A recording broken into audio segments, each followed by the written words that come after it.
What's up, guys? It's KB. Make sure you subscribe to the Underground Sports Philadelphia YouTube channel. Click the bell icon down below so you don't miss a single video from us. And thanks for tuning in to another video from Underground Sports Philadelphia. Now let's get into it. Philadelphia, baby, you're gonna love it. Best sports fans in the world. Actually, the worst, but that's what makes them the best. You can say we're live. Coming live. Let's just make that the title of the episode. No, I already put on Threads the other day. The title of this episode is going to be drama, and some more drama. That's a horrible, horrible name for this episode. Well, after the race that we just had, it's pretty, I think, normal. We're not doing pints and pit stops, so I can open this.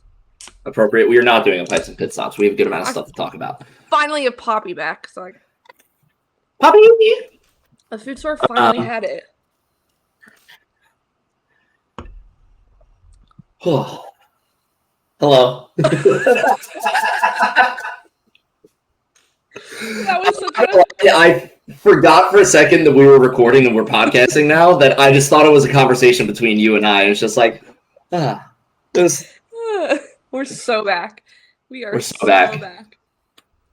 So back. Just with some technical difficulties, and we'll be back. Really. Yeah, we'll be all back. You would think we haven't recorded in like 4 weeks. It's only been one.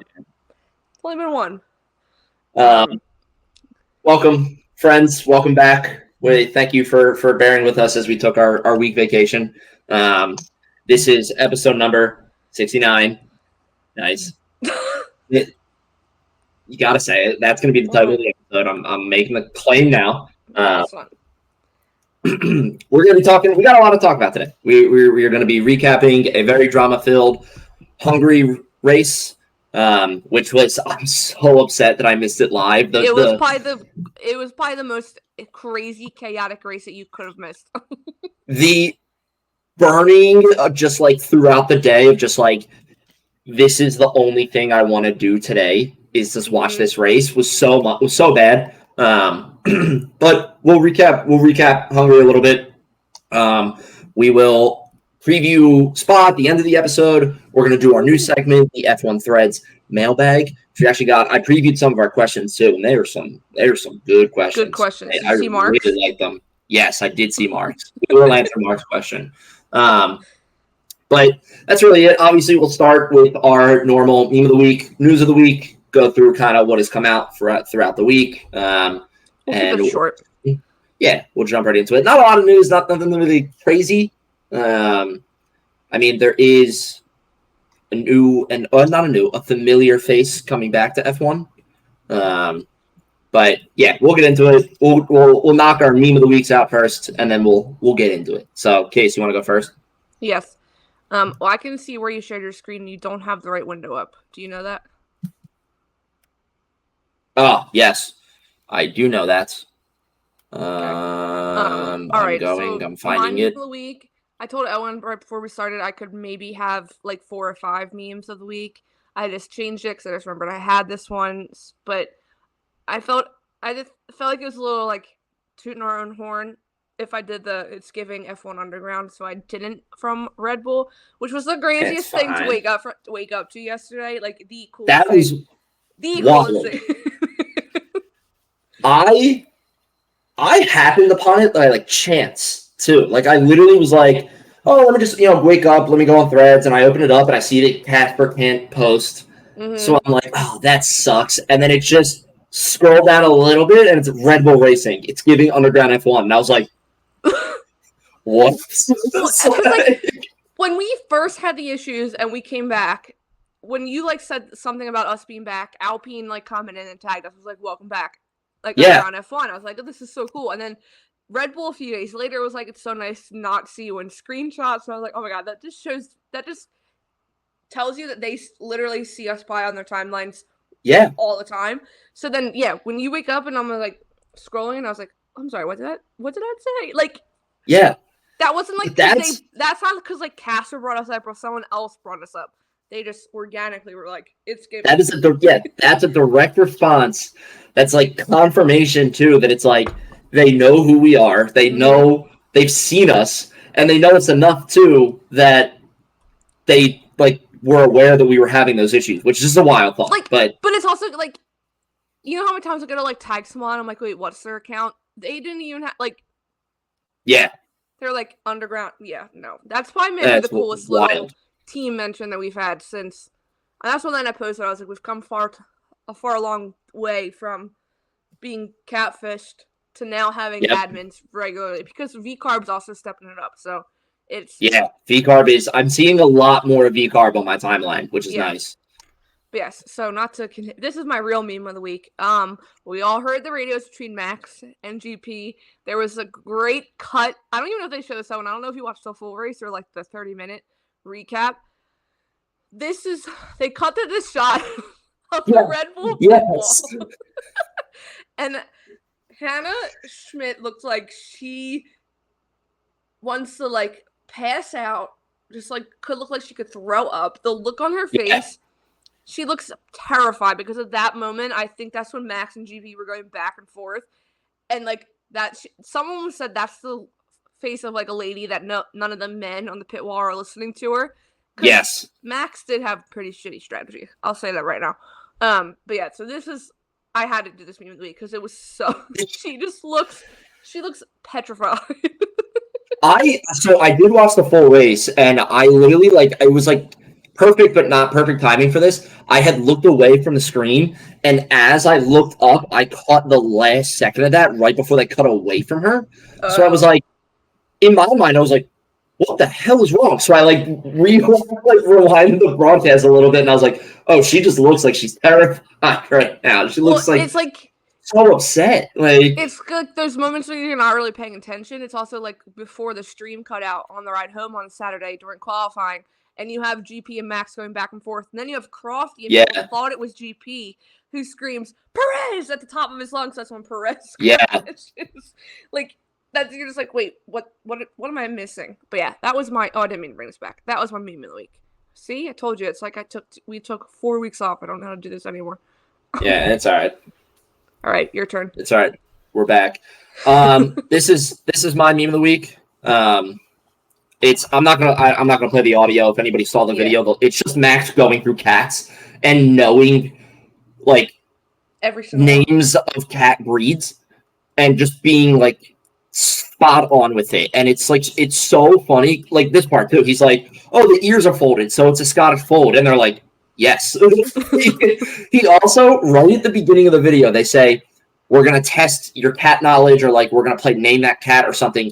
And his face, he gets so happy. He's like, yes. Like, the happiest I've ever seen him.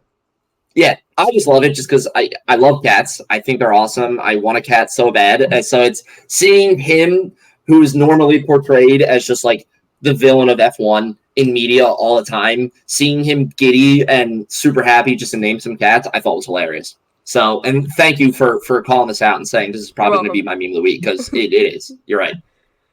No, I posted, I said, whoever came up with the idea of letting Max guess cat names deserves a raise, because I've never seen him look so excited to do one of those like funny challenges. Normally the drivers look like they could care less. He looked like a kindergartner. He was so excited.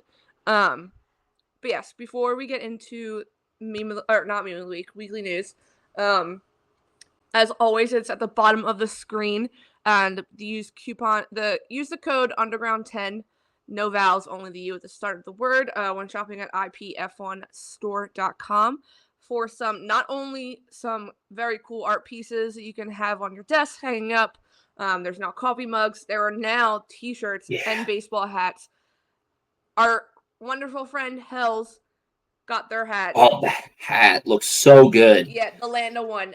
I think they said that it is embroidered and like pristine quality. So use the coupon code underground10 when you're shopping over there, because there's literally so much to choose from. There's also like different colors for each hat. Like I could choose between like 4 for a Leclerc hat.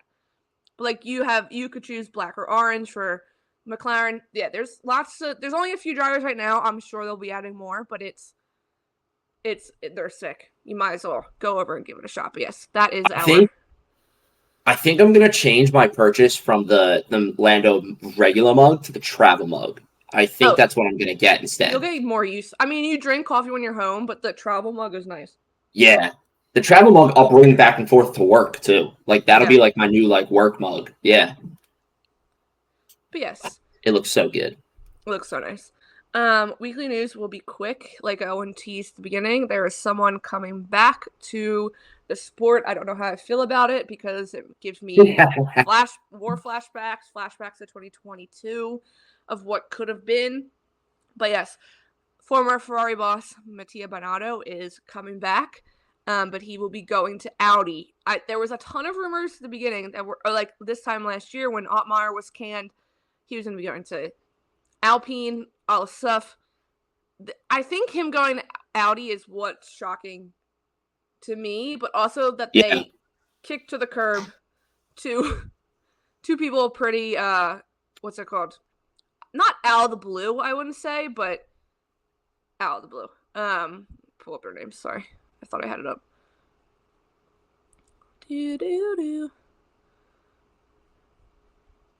Okay, yes. There it is.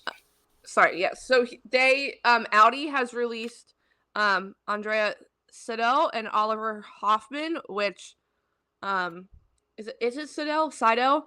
He came from McLaren, went to Audi, or went to Sauber, and is getting canned after it's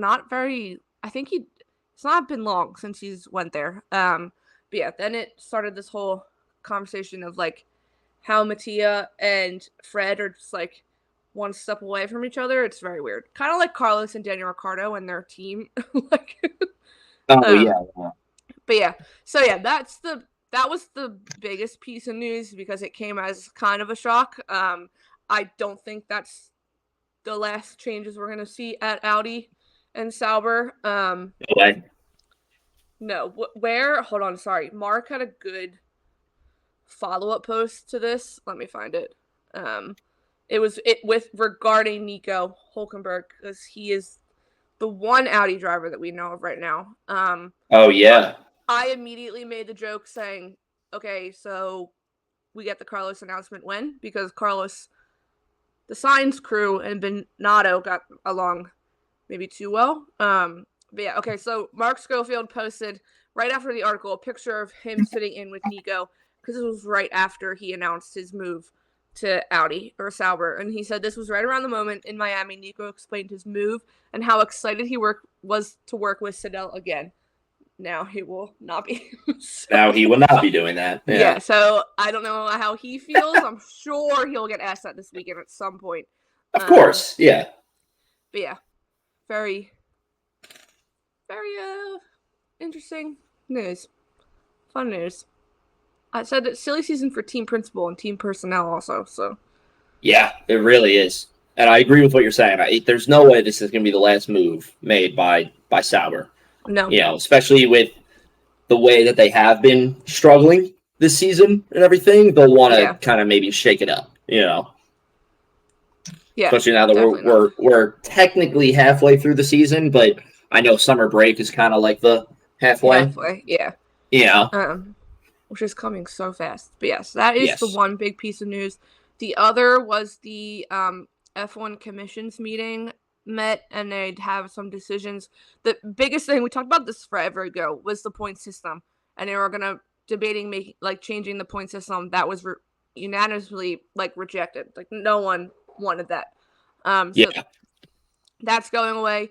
Also, the minimum weight for the car and driver is going to be increasing only by 2. It's not by a lot. It says the minimum weight for the driver will be increased from 80 kilograms to 82 in the interest of the driver well-being. And then as a result, the minimum weight, the mass of the car without fuel will be increased as well. I think this next one is also very, could be fun and interesting. What? For conversion, 2 kilograms is about 4.5 pounds. Okay. Yeah. All right. Well, that is for driver interest. Think add 4.5 pounds to your body. And when you think about how they say they lose so much water weight, that is good. This is going to be very exciting in 2026. Sorry, the minimum weight thing is going to be next year. That'll be a change for next year. The preseason testing for 2026 is going to be 9 days of testing split across 3 test events. So people were saying that they're going back. So they'll do like 3 different cities. So people like bring Barcelona back. So I guess they can get different climate test Yeah, you get different weather settings, different track types, stuff like that. Make it maybe more of a complete picture of the season for to test new cars. I like that. Yeah, so that's probably the other stuff is like weird, but yeah, those are definitely the biggest. The weight championship points being rejected, and then the preseason testing for 2026. So I'm looking at all these changes, right? And there's the bottom one that says, yeah, I just quickly saw that one. I clicked out of it. For financial regulations. So it says it was confirmed that costs relating to maternity/paternity leave, sick leave, and team entertainment should remain excluded from the perimeter of the cost cap. That's interesting. So do you think is catering in with entertainment?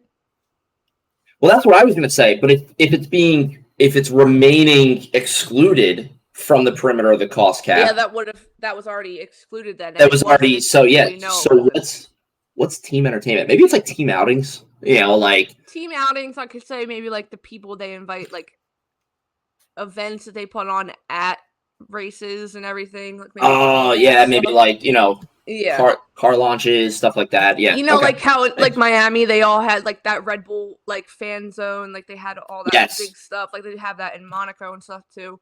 That's what I'm thinking might categorize as team. What's it called? Team entertainment. But yes, that was all of the news. And surprisingly, that weekly news all happened today on Tuesday, July 23rd, right before we recorded this. It was all today. That's right. Yeah. That literally, like the Matteo news broke what, like noonish, like somewhere around like lunchtime, I think. And then they like came out later. Like later in the day, yeah. But yeah, that was all today. Thank God. I'm sure something will happen like tomorrow. Yeah. Or as naturally, because we're recording tonight. Yeah. Always. But yes, moving on to Hungary, as we said, drama. Drama. We're ending with McLaren. We will end with McLaren. Yeah, okay? we got to end with McLaren. I have my thoughts. I also have my thoughts. I want to ask, you said you watched the full race. Did you know Pierre Gasly retired before they said it? What? No, he didn't. Yes, he did. He retired. That's what I wanted to ask you. No, because the radio message popped up on the side and it said, bring the car into the pit to retire it. Or box the car to retire. I think they showed that later. He was already, but I don't think, because it was at the same time all the McLaren stuff started really happening on the screen. So when I looked up and I was like, when did Pierre Gasly retire? So I totally missed that. Yeah, hell, it was just like 2 laps ago. I was like, okay, I totally missed Pierre retiring. He had a hydraulics leak, but they had an awful weekend. We can start with them because it's quick. They had an awful weekend. They qualified awful. They just took the hit with Pierre, replaced a ton of stuff, so he started from the pit lane. He made up good. At one point, he was up to P10. And then... Yeah, I remember I remember seeing that because I thought the same thing. I was like, oh, wow, he's up there. Like he's had a decent race. Yeah, but then I think ended up having... I think I saw it today that he had a hydraulics leak and retired the car. So, yeah, not a good few weeks for Alpine. No. Ocon, I can't wait to announce where he's signing. So, sure, he wants to get out of there. Yeah. Aston Martin, I saw this today, but it's with qualifying. How they confused Fernando Alonso's car because the Apex cars were filming there this weekend, and they had them in Parc Fermé. Oh, yes. And the FIA pulled Alonso's car in and parked it behind Parc Fermé, and then they were like, oh, wait, no, you have to go back out. So he had to go back. Because if you saw the clip of him after I think it was after quali. He's like throwing his suit off. Like, Yes, he is pissed. it's the top down video, right? Yes. Yeah. And George is just standing back there like, What's happening? Yeah. Yeah. So Mark wrote a very good article about Aston Martin this weekend where they had their own team radio drama. I posted a screenshot. I can find it if you want me to read it. So yeah, I mean, but essentially, like literally, just like the high level of it is, Lance Stroll was behind Alonso. They gave him the team orders because Lance had better pace than Alonso did, and said, "Let Lance pass." Blah blah. I think he was chasing Yuki. So, and they said, if he can't catch Yuki, he'll give the place back to you. Yes. And he didn't give the place back. He crossed the line before Alonso, which it definitely got overlooked because of all the McLaren shit, which like I get. Mm-hmm. It was just like, I read Mark's article and I was like, oh, interesting. So maybe a little divide, the kind of, some anger going on there, but I don't, who knows? Definitely. Maybe it was just, but I know I posted it. Yeah, they had an interesting weekend. I mean, it was like nothing really like special. They're not doing well. I feel like they're back to like 3 years ago when it was Stroll and Vettel. Like, they're just not. It's not the beginning of last year. They have not. The upgrades they brought have not done well at all. It's just, it's not paying off. Okay, I can't find it. I screenshot it. I think it was from Fastest Pit Stop. Posted the radio messages. Hold on. Wasn't that long. I have 3,000 effing screenshots. Okay, here we go. So it says, further down the grid, there's more team order drama. Like you said, Aston Martin ordered Alonso to let Stroll pass so he could try and pass Tsunoda. Alonso was told Stroll would give the place back if he failed to overtake. Stroll didn't give the place back. Yeah. Yeah. And it was for 10th and 11th. So Stroll effectively kind of stole that point from Alonso. Yeah, because that's not. What do you do there? When Stroll's dad owns the team, what do you do there? Yeah, that's. But yeah, that was Aston Martin. V-Carb. I can't say. There was so much action at the front of the race. I can't. V-Carb got it wrong with Danny Ricciardo. He was doing so well. He hadn't. Yes, but yeah, Yuki did good. I'm like blanking completely on where he finished. So Yuki had that crazy crash. P9. Yuki had a crazy crash in quali that now has come out. He was kind of hurt the rest of the weekend. He had a bruised tailbone, which having to sit on a bruised tailbone is awful. So I can't imagine having to sit in an F1 car with a bruised tailbone. And I think he had a bruise on his back. He managed to do a one-stop strategy, which apparently that was the strategy that was supposed to be Daniel's, but Yuki got it, and they kind of screwed over Daniel. But Yuki finished P9 with a bruised tailbone and a one-stop strategy in Hungary, which is like unheard of to do. So yeah, massive drive for Yuki. He really put into action some of the words he said recently with Liam Lawson and Red Bull going to him, like, hey, that'd be weird if they pick him. And then he was like, here, I'll show you why it would be weird. Like, here you go. The whole pit stop situation with Danny just kind of like fucked him over. It was like they pitted him, and when they pitted him too early on hards, and then when he came back out, he was put out into like extreme traffic. He had to like work his way through that again, and then he did a two-stopper. And then something with that second pit stop too, I'm blanking on it off the top of my head, went wrong. That it was just like, I can't remember if it was slow or if again he got released into traffic, and it was just like, I mean, they came out right at the end of the race. They were like, we got it wrong. Team principal McKees. Yeah, but they took forever. There was a lot of backlash on them because like Daniel was pretty, I think, strong worded with his post race interview, like on Sky or F1. Like they got it they got it wrong. But like the team put out an official statement like a whole day later. People were like, that should have been. Everyone was watching it play out on the TV that it was the bad strategy. Like you could easily had that. But yeah, They definitely didn't handle the situation well. But yeah, no, it's like they have it's insane weekend with Yuki. Like if they got the strategy right for Daniel and Yuki, they probably could have had like 7 through 9 points. Like yeah, if they got Daniel's race right, it would have been an awesome weekend for VCAR. Yeah. It would have been a fantastic one for them, and they botched it. Yeah, You know? they screwed it up. The other ones that weren't very noticeable, Sauber. Can't tell you. Classic. Which is probably why that 2 people got fired today. Williams, classic. I want to say I don't even know where they finished. I can tell you, they finished. Logan Sargent finished 17th. Alex Albon finished 14th.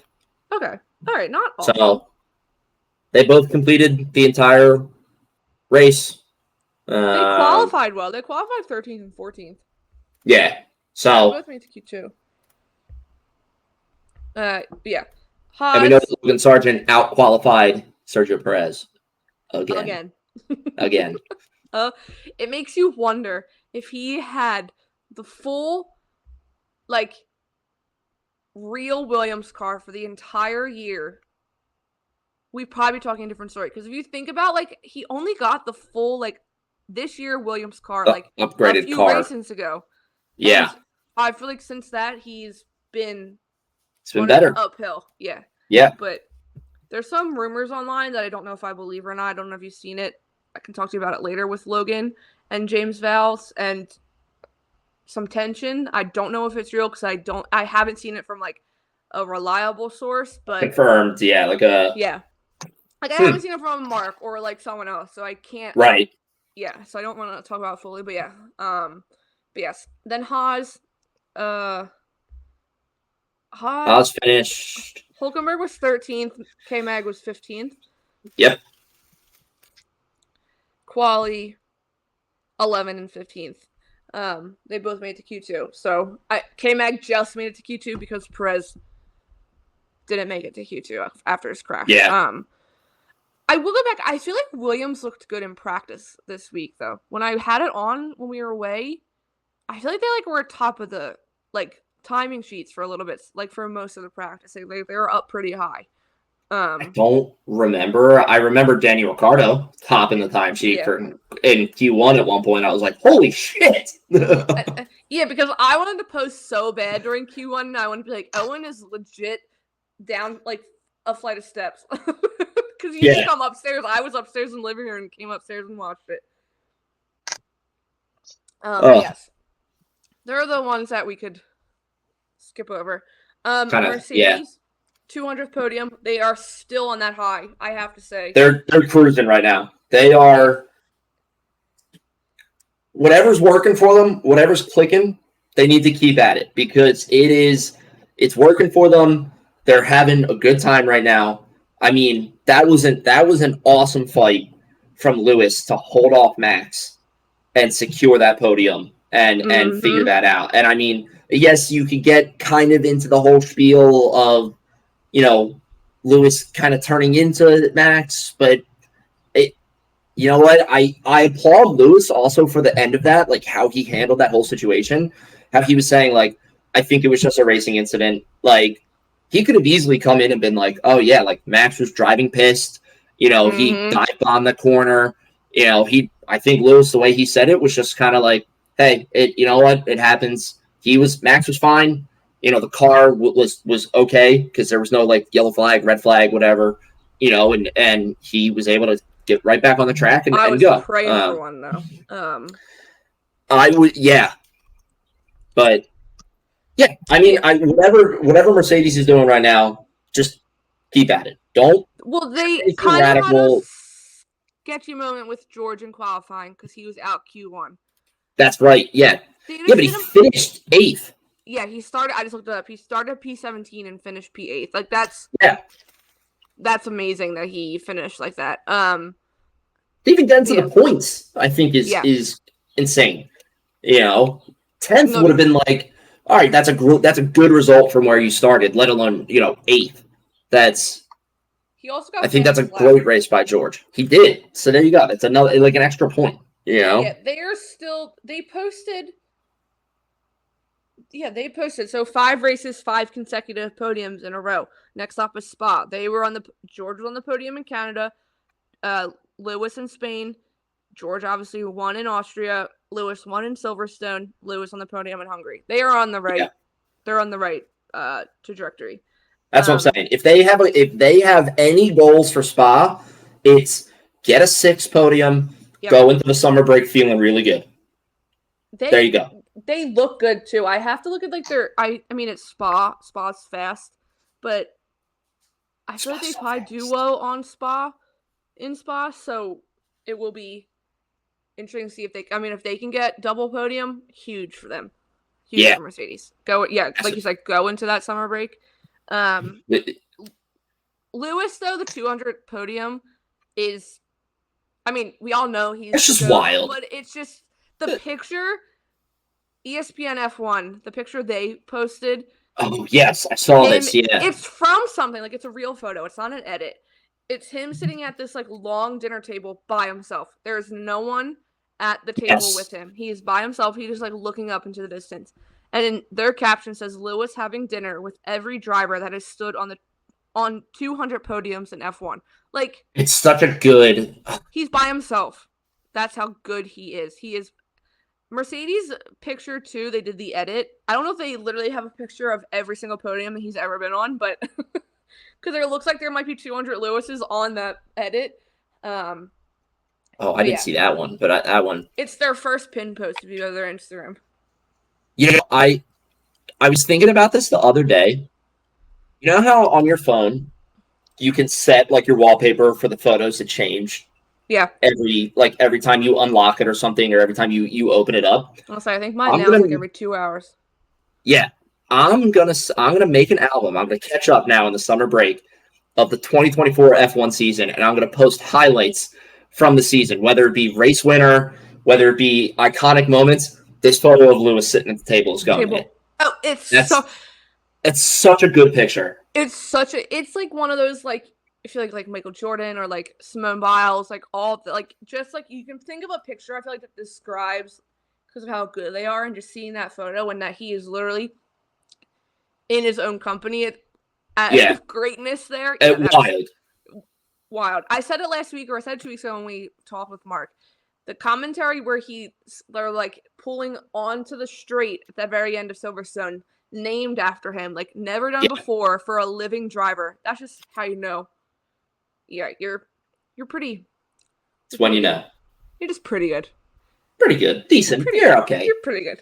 But yes. Mercedes, Ferrari, I can say literally what I've written there. Not awful, not great. I mean, Charles in that tractor of a car, getting the better start than Carlos. Carlos dropped back like 3 places at first. I thought he made contact with someone. Well, I thought he made contact with Oscar because Oscar was right behind him. So I was like, but then I didn't see Oscar go back. So I was like, okay, it's not Oscar. Charles and Carlos literally flipped places. Yeah. Charles qualified 6th, gained 2 positions at the end of the race, and finished 4th. Carlos qualified 4th and dropped 2 places. Yeah. And finished 6th. And Carlos was by himself for a really long time. I had the driver tracker up for the race. He was in I think I posted at one point the gap to him because Alonso was at the back of the grid was so close. I was like, if there would be like a safety car, it's gonna be back there because of how close they were.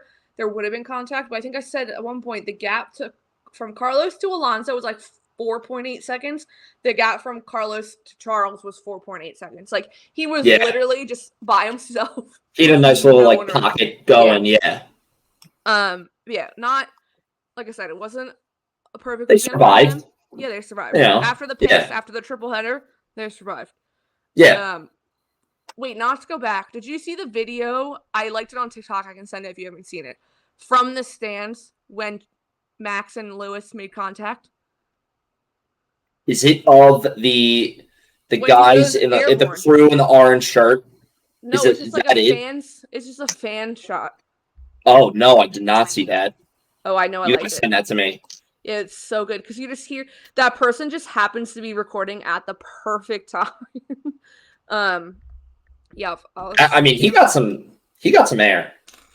Well, there was an interview later on in the media pen with Charles because he was getting close at one point in Charles, and I was like, Yeah. I think I was texting Tasia. I was like, if Max and Lewis are gonna be too busy defending each other, I was like, Charles could easily be like, excuse me, and like He could take advantage of that. Yeah. Yeah. So he said he was very close, and he's like, all of a sudden I just see this car in the air and land and don't break, and he was like, how the hell did that car not break? Like, how did the car not like shatter? How was the floor not damaged beyond like? The Ferrari would have literally like crumbled. It would have snapped in half. Yeah. The Ferrari would have like literally been like, I'm done, no longer. Yeah. But yeah, I'll find it. I'll look for it. I know I liked it. There was a lot of crazy crashes and stuff in motorsports all over the place because IndyCar was awesome. We could do a whole nother episode because I watched the IndyCar that crash. I was at home watching that one. We're going off on a tangent, and I was literally like, Mom was like, the race isn't over. I said, no, it's like 4 laps left. I said, but there's a red flag. I was like, watch this crash, and she was like, yeah. no. I was like, yes. Who is it that's sitting there that has spun out and is it Paddle? He's watching all the cars come around the corner, like flying at him. Dings, and he posted saying, he was like, could you not have thrown a yellow or a caution? They call it caution. He's like, could you not have thrown the caution? Because he's sitting there for so long. He said he watches like 7 cars pass him. Yeah, they easily could have thrown the caution and everyone had to slow down and they could have stopped. The two that crashed, like, I think Marcus Ericsson goes into him, the front wing. I've seen so many angles. He goes airborne, right? No, Ferrucci is the one that goes airborne. And yeah. Marcus Ericsson goes like into because Pato's like this. Marcus Ericsson goes like in here. He slows down a little bit, so he just ruins his front wing.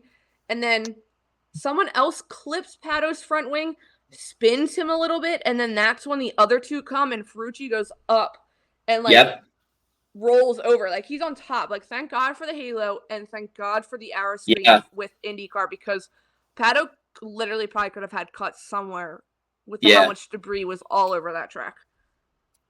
Yeah. Not to go off on a very long tangent, but yes. We going back, Red Bull. Kind of talked about it before. Max just was not happy. He got called a... No. Did he call him a child? Giampi. He just called him GP. GP, thank you. I was like, why can't I think of his name? GP literally says it over the radio. Like, I'm not gonna argue with you over the radio. Just get on with the drive. It's childish. And oh yeah, here you go. Tasia does like best radios after each race, and she only did Max's race because no one wanted to relive through the McLaren once again. Yeah. Max says, "Yeah, I moved out of braking," and GP goes, "I'm not even going to get into a fight with the other team." Yeah. Max, it's childish on the radio. Childish. It's honestly like it was. I understand Max's frustration in the sense of like. It kind of was. I feel like that the highlight of this race, other than just drama, is like teams messing up strategies. Because now we've talked about VCARB, we've talked about Red Bull, and we're going to talk about McLaren. So it's like it's the big one, right? So it's like I can understand why he's pissed, and like that. You're used to in sports emotions running high and everything, and a lot of it can be brushed off. It's just like he's in the moment. He's kind of just like. Saying what he's, first thing that comes to his mind. When Max came over the radio and he had that long message that was like, no, you guys put me in this shitty situation. I'm trying to make the most out of this. Pretty much like, fuck off. Mm-hmm. I was like, oh, he's angry. Like, he's very angry. So it was like seeing him do that and then also seeing the crash with Lewis. I was like, oh my God, like he's pissed. I mean, I'm curious to see how he goes in the Spa, what his mentality will be. Max is going to get asked about it on media day. It's going to be, oh, hey, how, did you and GP talk and make up and whatnot? There's going to be those questions, but I would not be shocked if Max's main goal right now is just get me the summer break. Like, get me the summer break. I need to step away for a little bit. Yeah. And move on. And I posted this too, but the whole thing about Max staying up that night and everything and doing his sim session, I don't think that it played a part into that. Like how Marco said, it's the time he went to bed is no different than what they're used to. And if we're gonna take him at Marco at his word, okay, whatever. But I don't think it played a part into it. I genuinely think that whole race was a very good microcosm for Red Bull and Max are feeling the pressure of McLaren and the other teams, to be honest with you. And the cracks they're starting to show. You're getting flashbacks to when it was Mercedes and Red Bull. Like, I feel like that's what people were saying it all. Absolutely. Like, people are like, Max is true. I love Max, but they're like, Max's extreme competitive side or true side is coming out because he is not winning by 30 seconds. He is feeling that pressure. And quite frankly, that car sucks. The upgrades they brought to the RB20 have not worked. Well, I don't want to say it, but ever since Adrian Newey's fully stepped away. Oh, that was so many.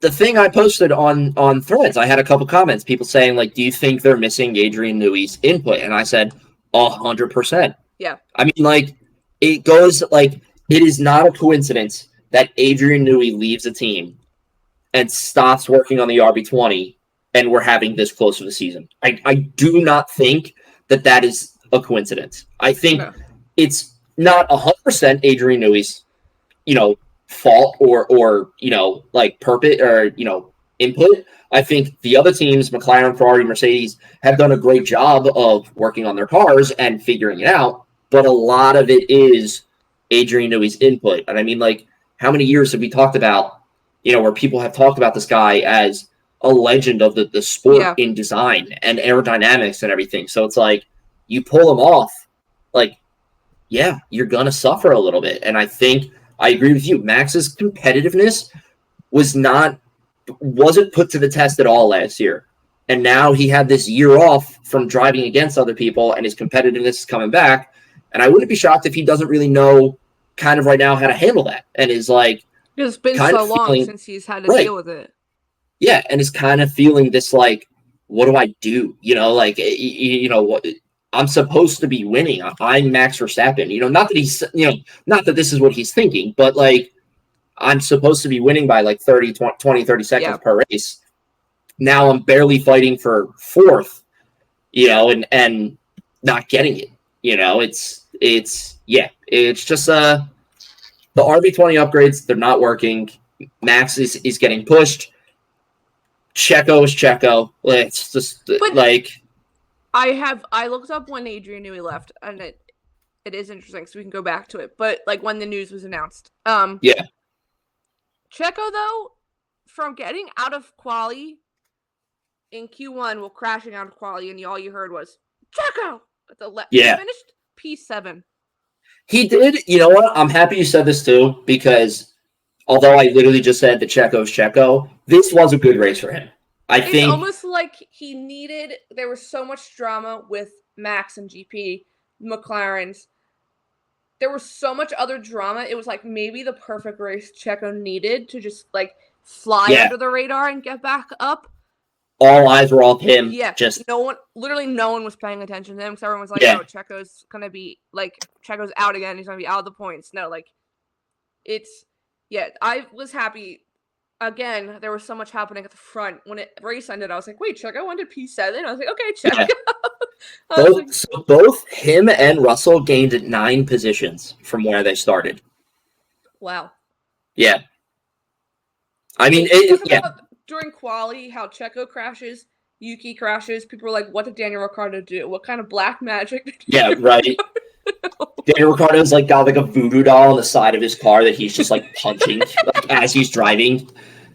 Yeah, he's got Checo, Yuki, and then there's one for Liam just for good luck, and he's just for good luck. But yeah, no, I was happy for Checo. Like I said, I think it might be exactly what he needed. Just fly under the radar, have a nice clean race. Yeah. Get back up to the top. Start getting it back up to the top. Get some points. I don't think I realized this is actually when the news was released for Newey. He announced he was leaving on May 1st. Oh, wow. You know what race was that first weekend in May? Don't tell me. Well, May 1st. I can Where? give you a hint. Is it Monaco? No, we were there. Oh, my God, it's Miami. Holy shit. So since May 1st, you have Lando winning, Charles winning, George winning, Lewis winning, Oscar winning. So Max hasn't won a race since the Adrian Newey news dropped. No, Max won Imola and Max won Canada and Spain.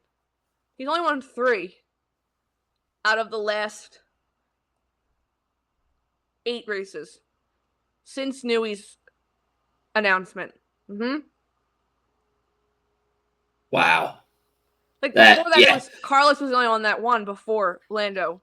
Right. Won. Yeah.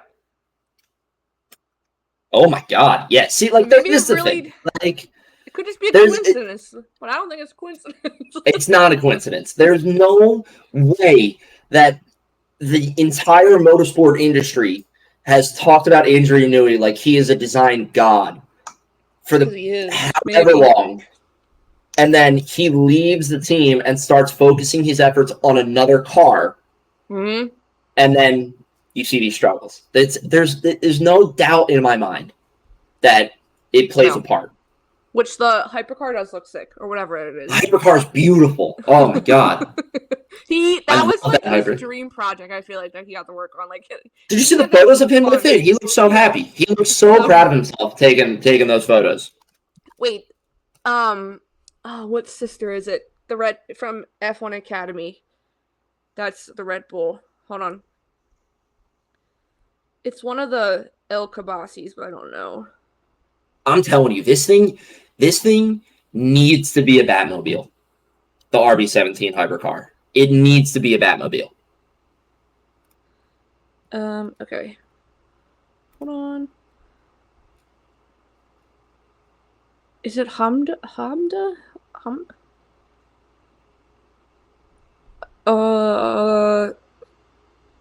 Okay, sorry.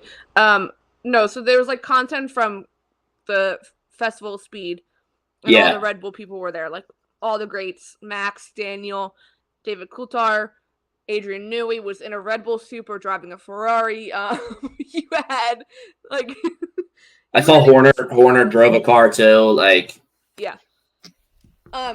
So there was it's one of the El Kabasi sisters. It's Hamda. She's the younger one. She's the Red Bull driver. She posted the funniest stuff because she was also there driving her car at Festival Speed. So like she posted like this. I don't know how I'm like in this picture with the greats. There was videos like they went over like this balcony. They kind of look like the royal family, like standing on this balcony overlooking like fans. And like Daniel makes sure she gets to the front because she's so short compared to all of them.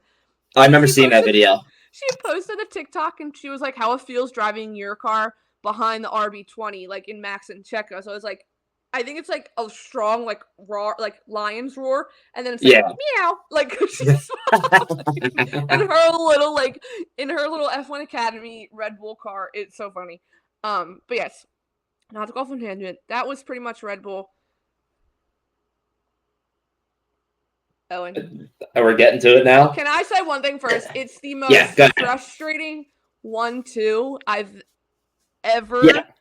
And I feel so bad for Oscar because his first win is always going to have this stain over it with McLaren. McLaren is 100% to blame. Go ahead. So I posted. So when I watched the race, like I said, I watched it late. And I posted a thing. I said, holy shit, what a race to miss out on live. My quick thoughts below. I said, number one, I'm so happy in the long run that Lando gave back the position to Oscar. Yep. Two, it's amazing feeling seeing McLaren 1-2, especially after all the struggles last year and how much the talk about them has just been on the rise. This is just proving it, 3 was about Max, so I won't even bring it up. But I don't even know where to start with this. I feel like the right place to start is by saying that this race was neither Lando's fault nor was it Oscar's fault. No, the situation. McLaren. Yes, McLaren. I said this to you, and I think this is the general consensus online for a lot of people: is McLaren shot themselves in the foot. And I mean, even David Coulthard on the broadcast was saying, why didn't they wanted Oscar to win the race? If he had priority, why did you pit Lando first?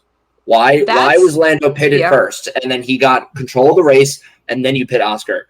It's again, it goes to show that it's like their race strategists are just right now just not comfortable with racing up front, with racing in a position where they can 1-2, where they can win race in, race out, stuff like that, and it is extremely frustrating to see that this whole situation should have been avoided by simply just saying Oscar has priority, he pits first. And it just sucks to see. I think as a Lando fan, as a personal favorite, with Lando being my favorite, I'm very happy, and I think he made I will die on this hill. I think he made the right choice in giving the position back to Oscar. Was he guilt-tripped into it? He was kind of guilt-tripped into it, but also at the same time, like, I understand maybe why he did it. I also understand David Coulthard's explanation where he was saying, I got asked to do the same thing. I wish I didn't. Yep. Great explanation, first of all. If anybody hasn't listened to the explanation, go listen to that whole segment of the whole situation with McLaren on the F1 TV broadcast. It was a good explanation. Such a good explanation. Because it literally was exactly what was going on in McLaren at the exact moment. And David Coulthard was so quick to be like, yes, I remember that. Quick.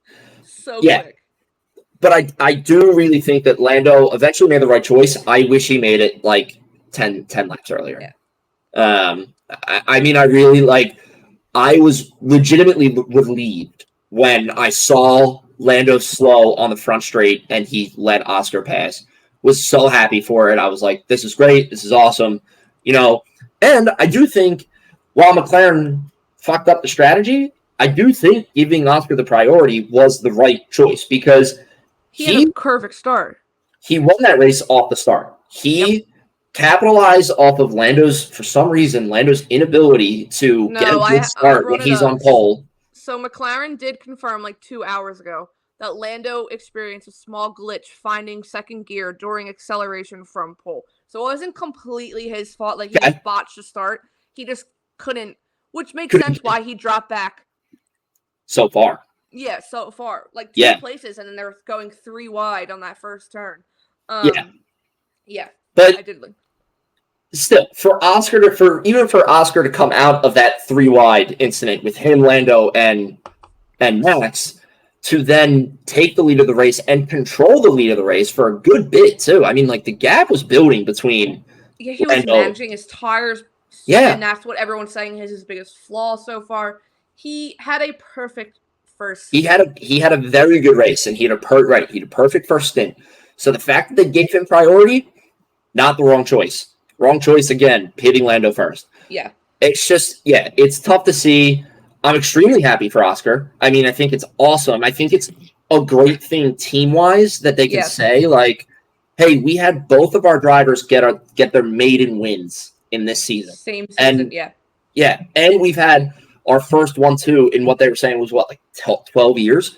Yeah, they were the youngest, 1-2 or starting grid, all yeah. It was a overall McLaren is I'm gonna use a golf term here. It was a good miss for McLaren. They fucked up that race, but they still benefited from it because they had the best outcome. They literally had the best outcome. Yeah. They jumped They jumped Ferrari in the constructor standings. They're P2 now, and I just got a notification from ESPN earlier saying that they're now the favored odds for the constructor championship.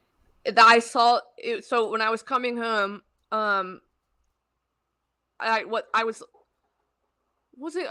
at work. Maybe Terry F1 Coffee Corner was live on TikTok, and he was talking if Max has another bad weekend, if he has to take the penalty. There's no saying Max is going to be in the lead after 3 laps like he was before. Yeah, Checo misses out on points again. McLaren can easily catch. They're 51 points behind them. Yeah. That's what I was just looking at.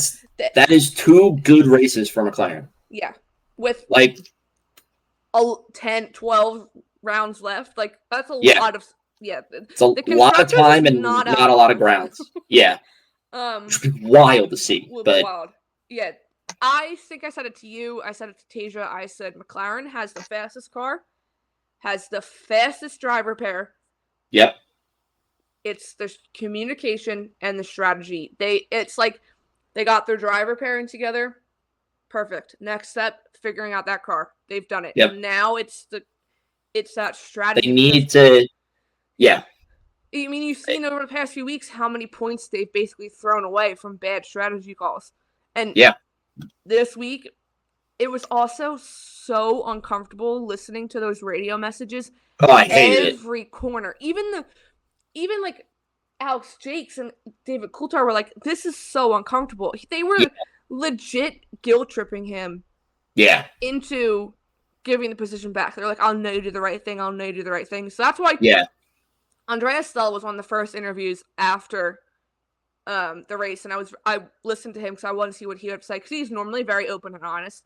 And I think he did say, like, yes, we got it wrong, didn't do everything right, but then he was like, I left it in the hands of Lando's race engineer. Like, he was, but I feel like at some point he needed to step in, because Lando, and also when they had that thing, like, remember our like pre-race team meetings on Sunday, like, remember what we always say. So apparently, I feel like it's clear as day now, whoever has the lead is getting priority. Is priority, yeah. So, like, now you know their MO going into every race weekend, but yeah, I feel like Stella should have stepped in at some point, or someone should have gotten Zach Brown on the phone from Canada and been like, well, that's what together. That's what I mean. Coulthard, I'm pretty sure, said the same thing too. He was like, you can only take so many messages from your race engineer before the team principal steps in and says, like, kind of like, hey, cut the shit, swap, like, stop screwing around and freaking us all out, swap it, and yeah, Stella should have stepped in. I don't blame him for leaving it up to Lando's race engineer at the start, but yeah, once there's like 3 messages from the race engineer and Lando's a no response on it, I would have been like, gimme, like, holding that button down, just been like, what the fuck you do? Like, when you have him saying, I know you'll do the right thing, think of what Oscar's done for you. Like, it was a little... Yeah. I don't want to say pathetic, but it was a little pathetic. Well, it was awkward. It was really awkward to listen to. And then it was like, the one thing, I forget where I saw it, but it was like a really good point. And it was like, the one mistake McLaren made was their first message to Lando, because they say it, they're like, hey, we want to swap the positions back at your convenience. And so it's like changed. Yeah, so it was like they should have let it off with, "Hey, in the next 2 laps, swap the positions." Like, and see how it would have played out from there. But it's I mean, overall, like we said, it's a net win for McLaren. They gained a lot of points. I think Lando made the right choice. I'm happy for Oscar. It does kind of suck that his first win is going to kind of always have this shadow of a doubt over it, but I still think it's good. So I mean, it's definitely not his first and only win we're going to see from Oscar. Oh God, no. I mean, his mom was hilarious because she posted. I love that picture. It was 11:30. It was 11:30 in Australia when she posted, "This is going to be the longest race ever." Yeah. And that was not even halfway through. And then she posts when he wins, 6 a.m. Pilates is canceled, and with like a champagne bottle. And then she posts a picture jumping in front of his TV. Yeah, no, I'm so happy. So happy for Oscar. It's well deserved. We've said it. It was going to come early into his career. That's not the end. But yeah. I love Spa, but Spa, can you not be... At first, like, when Oscar was building that gap and Lando was, like, not far behind, I was like, this race is going to be boring. Yeah. Like, we're going to have a max gap win from Oscar. That's how big the gap is going to be. And then all hell broke loose. So I was like, okay, here we go. But yeah, that was Spa. Do you want to do the read before we go into F1 Threads Mailbag? Yes. Bring the question. Our F1 Threads, our new I'm blanking totally on the word. Segment of the show. Thank you. I could not think of that word for the life of me. No, I can see you literally were stressed. Your eyes. Oh my God. It's couldn't figure it out. The new segment of our show, F1 Threads Mailbag, is brought to you by our new partner, Duracell Portable Power Stations. From the #1 trusted battery brand, Duracell Portable Power Stations and charging hubs allow you to power your laptops, mobile devices, lights, speakers, and any small electronics that make your life easier during a power outage or while away from an outlet. You guys have heard me talk about it multiple times. I'm a huge kind of like gadget person. I have my iPad, I have my phone, I have my watch. You know, I have all tiny little gadgets that I love to bring with me wherever I go. And sometimes I need to charge them, and sometimes there's not an outlet on the wall or an outlet available to me. So having these devices, it's a huge lifesaver. I'm a big golfer too, so like even that's a perfect example of it. Is like on the golf course, my phone is dying. Yeah. Oh, look, here we go. I can plug it right in. It's a lifesaver. They're great products. We love them. It's so much fun. Please click the link in the description below and check out the Duracell Portable Power Stations, including their 2024 Red Dot award-winning M150 and M250 models. And untether your device charging from the wall and power the possibilities with Duracell Portable Power Stations. Thank you, Duracell, for partnering with us. We love it. Thank you, Duracell. Awesome. Thank you, Duracell. A bad ad read on my part, but no, it's it fine. is what it is. You just couldn't think of segment, so that was yeah. If I should clip it because you literally were like, I couldn't. In my head, like, and my dumbass is still talking and getting closer and closer to the word when I need it, and I'm like, I can't think of the word. Like, yeah, segment. Yes, F1 Threads Mailbag. We changed the name because the F1 Threads community is awesome. Everything. So yes, we have a decent amount of questions. We'll get through as many as we can so we don't make this episode too long. I have to start off with the one from our good old friend, Mark Schofield. If you don't know the story, we were in Miami. We got to meet Mark in person finally, and as Lando is making the gap bigger and bigger, getting closer to Max, Mark sends us just the eyeball emoji in a text message, and that's it. Yeah. And then he did the same thing when Charles was getting ready to win Monaco, just the eyeball emoji. So Owen texted me that he wasn't going to be able to watch the race on Sunday. So, like, don't text him. And then Mark commented, and they were like, I was going to text you to be like, don't send the eyeball emoji. So Mark's question is, should I have sent the eyeball emoji text after all? And yeah, because then we'd be 3 for 3. We would be 3 for 3, but I also like in the aspect of me missing the race. If I had gotten it from Mark, I would have been a little bummed because then I would have been like, Lando. Oh my God, Lando's winning, or Charles is winning, because who knows like who he's sending it for. And then it would have been such a confusing aspect watching McLaren say, hey, give the position back to Oscar, and then being like, but wait, Lando won, why? So like, does he disobey the team orders and everything? And so yeah, I would have been freaking out if he sent it. That's how I'll answer that question. I would have been freaking out my entire day. Listen, I wanted to text you after the race and just say drama or chaos. Yeah. That's what I wanted to text you. That would have been good. I would have been dying even more to go and watch it, but yeah, I would have enjoyed that. Okay, moving on to some other questions. This is from Paul over on Threads. He welcomed us back from vacation first, and he said, questions are here. He does always give us a good list, which I appreciate.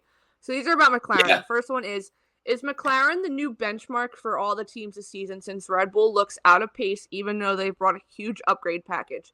And I say yes. Yes. My short answer is yes, especially after this past weekend. Yeah.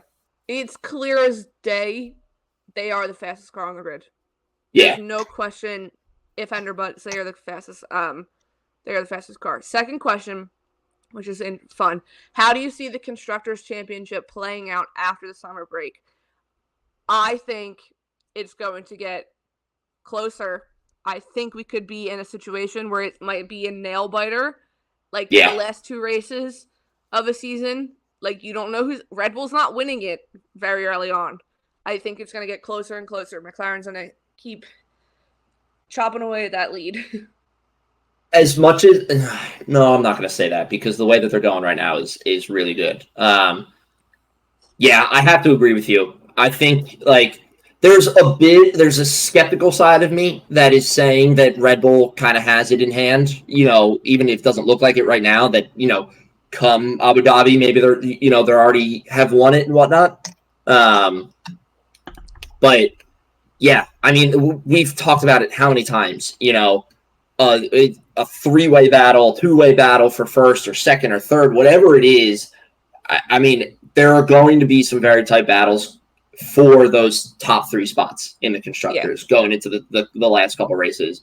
Specifically in regards to McLaren, I do think they could do it, which would be wild to see. But, I mean, it's making for a hell of a second half of the season. It would be wild to think they could do it. They could win it, especially how they started last season, like with the steering wheel broken halfway through a race. They were just testing during the race because they were so bad. This third question, we've kind of answered this before, so it's going to be quick. Do McLaren have the best driver lineup now since Checo is currently struggling? I say yes. I think they had the best driver lineup last year, even if Checo was on game. They are both so very similar. Did you watch a side-by-side? I think it's from F1 TV of their onboards during the qualifying laps because their gap between how similar they are with their driving style. McLaren literally struck gold with bringing Oscar over. That is the fact that they're so young and talented that even before Checo's struggle, I mean, like you said, I think we've said it a couple times. I do think that they have the best lineup on the grid. I mean, it's just like and the fact that they have them locked down for years, is even more so. And that kind of goes back into why I was happy that Lando gave back to the position, because in the long run, hopefully that kind of soothes thing over, stops maybe a divide from happening, goes from there. But I do think, yes. Yeah, I also think if you can go back and look at what was the first domino to fall for McLaren in this whole series of events, I think it's Alpine announcing that they signed Oscar Piastri, and Oscar saying, no, they haven't. That is the moment. And then last question, do you see Mercedes, he says, do you see my Mercedes team winning another race with Sir Lewis Hamilton before the season's end? I could see another one. I can see it happening. Upgrades, I can see it happening. Yeah. It's not, I'll tell you this, it's not entirely out of the picture. No. It definitely could happen if kind of the stars align again. Like you said, maybe Mercedes brings another package of upgrades that kind of takes another step up. I could see it happening. Could you imagine if he won in Monza? Going into as a Ferrari driver next year. Could you imagine? Oh, he would. God, they would lose their mind. He would be celebrated as a Ferrari driver if he wins with Mercedes this year. Absolutely. Yeah. Okay, next God, I always forget about that. I'm so excited to see him in red next year. So am I. He's so good. I'm so ready. This is from JW Parks. He's the one that sent over, I think last week, the notes app of questions. So he got some more. Says, I've known it's really flown under the radar with everything else happening this season, but what the hell is going on with Ferrari? The short answer, I don't know. It's Ferrari. They just can't get out of their own way.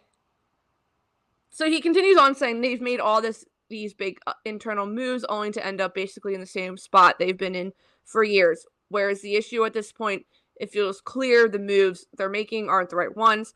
What can they do to actually look like a serious contenders again? It's all kind of one question, so.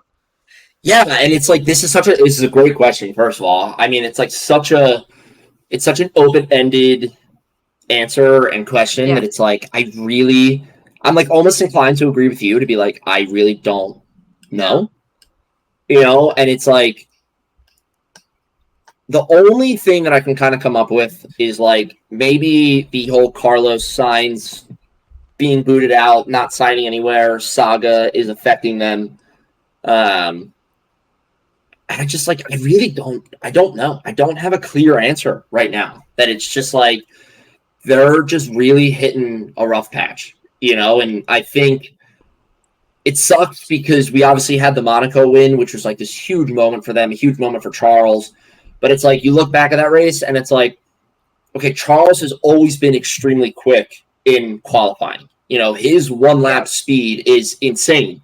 And Monaco just placed it at so hardcore that it's like, was Monaco like maybe a one-off because it's Monaco and because qualifying is so critical So important, there? But yeah, so it's like I really don't know. It's just like right now they need the break. I think they're another team that can kind of go into the break and benefit from it. Yeah, they need the break. And there's also like rumors they're gonna announce the new technical person for the team, or is it gonna be Newey? Is it not? Like that there's after the break. I feel like it's always been their Achilles heel, and I feel like it's upgrades. I feel like over the past few seasons they announce these upgrades, they put them in place, and they just don't work. Yeah. It's like it sends the car backwards. I mean, because look at 2022. Obviously, there's other things that came into play. Strategy was the biggest flaw for them then. But, like, when the upgrades were introduced, they, fell off. Same thing. Last year was a different story. They did start working a little bit in the second half. But, again, this year, it is so strange. I do think they compromise quali pace too much for race pace. Yeah.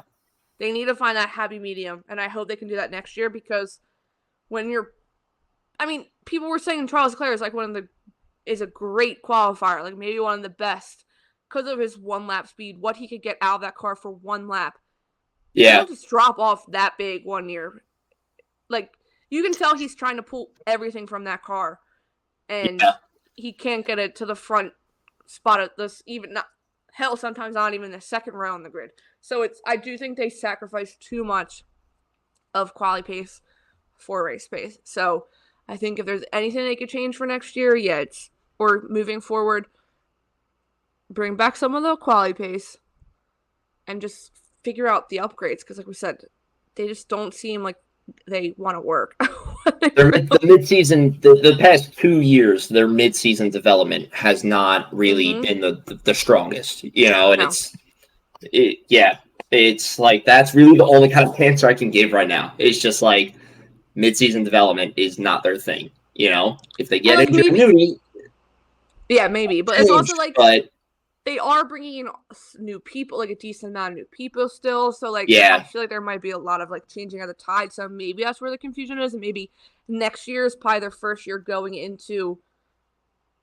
This is our solid team under Fred. Yeah. The engineering side, technical side. So hopefully, maybe, fingers crossed.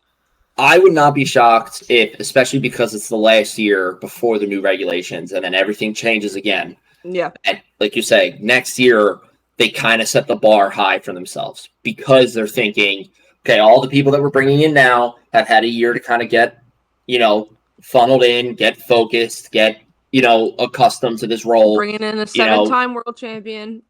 Right. We have Lewis with us now. We have Charles with us now.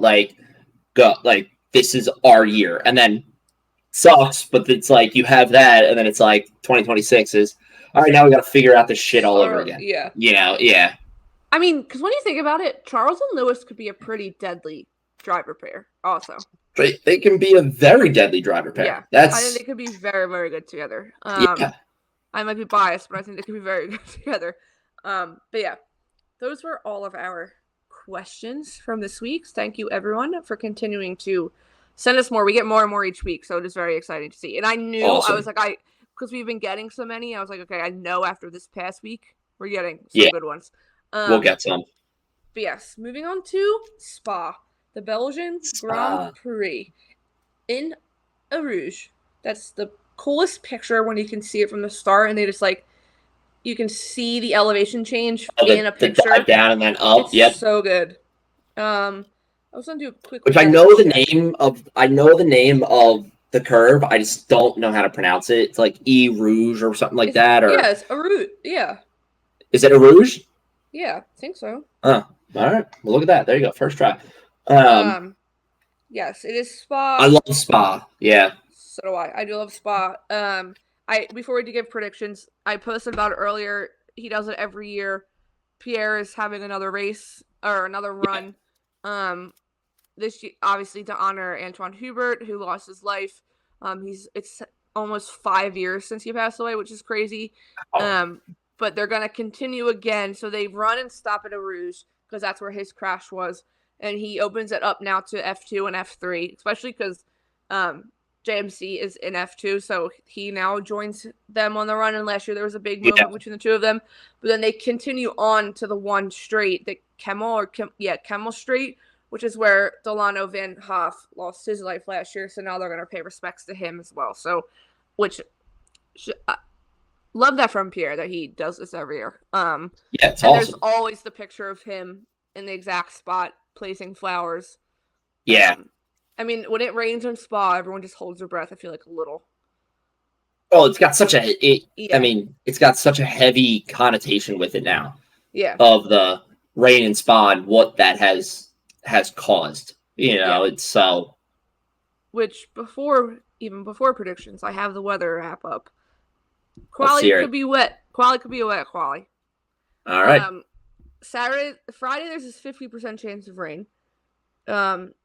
Saturday, there is an 80% chance of rain. It doesn't even say what time of the day. It just says that's good. Rainfall around 1/4 of an inch. Locally heavy rainfall possible. Sunday, no chance of rain. So the race could be dry. But a wet quali dry race can be chaos because the grid could be literally all messed up. So and we don't know if Max is when he's taking the grid penalty because he needs to. If anyone's going to be taking a grid penalty, so yes, predictions. You know what? I'm gonna use a Delulu pick. Going into the break, I'm gonna go with we're getting another McLaren 1-2. Oh wow! And this time to right the wrongs, it's gonna be Lando Oscar. Okay. That's what I think it's gonna be. And then let's go third place. I will do. I think this might be a first that I've maybe have said this in the history of this podcast. I could also be blatantly wrong with that. I'll go. I don't want to pick the same. I'm going Carlos Sainz. That's what I'll do. Oh, wow. Okay. He has been up there in a while. The history in the podcast, I would say, is not having Red Bull in the top 3. Yeah. I could be blatantly wrong about that, but we'll see. But yeah, so Lando, Oscar, Carlos. Okay. Also, I just love the shape of this track and how it looks like. I say a glue gun, but it just looks like a. It looks like a pickaxe to me. It does also look like that. It's a long track, man. It is long, and it's a short race. That's why people are like, how are you doing a sprint race at this track next year? Yeah. It's only 44 laps. I was going to say, it's not a long... And the lap record from Valtteri Bottas is a 146. Oh my God. That's such a so long... Okay, let me think about it. There's a lot of turns, but like some high-speed corners. There's also some slow-speed corners. It's a good mix. Yeah, it's a very good mix. The whole sector... The whole, what is it? Like the end of sector, from the star line, sector 1 all the way to sector 2 is like so high speed. Yeah. Well, that's what you have going up. That's the elevation changing going up. Yeah, 2 to 3 is a rouge. Yeah. The sharp turn after the start is wild. I don't think I've ever paid attention that's how sharp. It's basically a. Yeah, it's tight. I don't think I knew that either until I did the video for the race facts. I was like, oh shit, this is a really, really tight right-hander. Yeah. So it's a slow corner. Okay. Which that means you get a good start. You get a good start. All right, I'm gonna go. Hold on. That's tough for the pole setter though.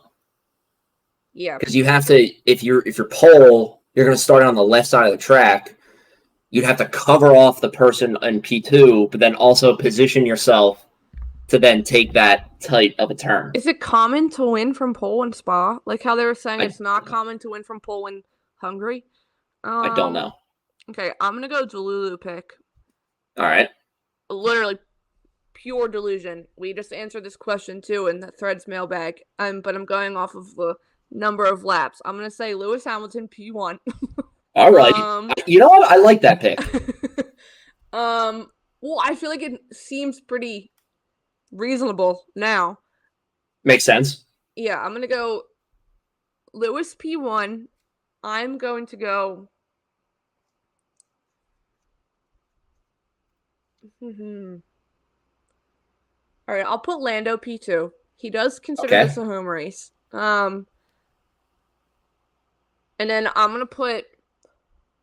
All right, you did Carlos. I'll put Charles P3. So I have a Mercedes, McLaren, Ferrari. I like it. Lewis, Lando, Charles. Yeah, that'd be a good podium. That would be a good podium. I like that podium. And in terms of championship points, that's a good podium. That is it. Yeah, that's true. That would be an awesome podium for championship points. That'd be fantastic. Do you have anything else to add before we finish up? I got nothing. Alrighty. And close this out. Thank you for joining us for episode 69 of F1. Nice. Yeah, I was waiting for you. Of F1 Underground. We will be back next week with a recap of Spa. Let's say like a kind of a prayer that it's maybe just as dramatic, but not just as dramatic as Hungary. Yeah. But then we'll start coming up with some topics because it is the summer break. But the Olympics start this weekend, so we will be on the new show for the Good Underground Sport Network. Yes, we will be on the Light the Flame podcast with our friends from all the other shows. We have a schedule picked out. We're going to be doing some live companion streams, some little quick videos and stuff. So we are very, very, very excited for that. But yes, we'll still have our weekly F1 podcast during the summer break as well, because I'm sure silly season is going to be in full swing. But yes, I'm really hoping so. Me too. But yeah, like I said, all the socials have been scrolling at the bottom. Please give us a follow over on Instagram and Threads at Underground F1, over on Twitter at Underground_F1. But yeah, thank you for joining us, and we will see you all next week. See ya.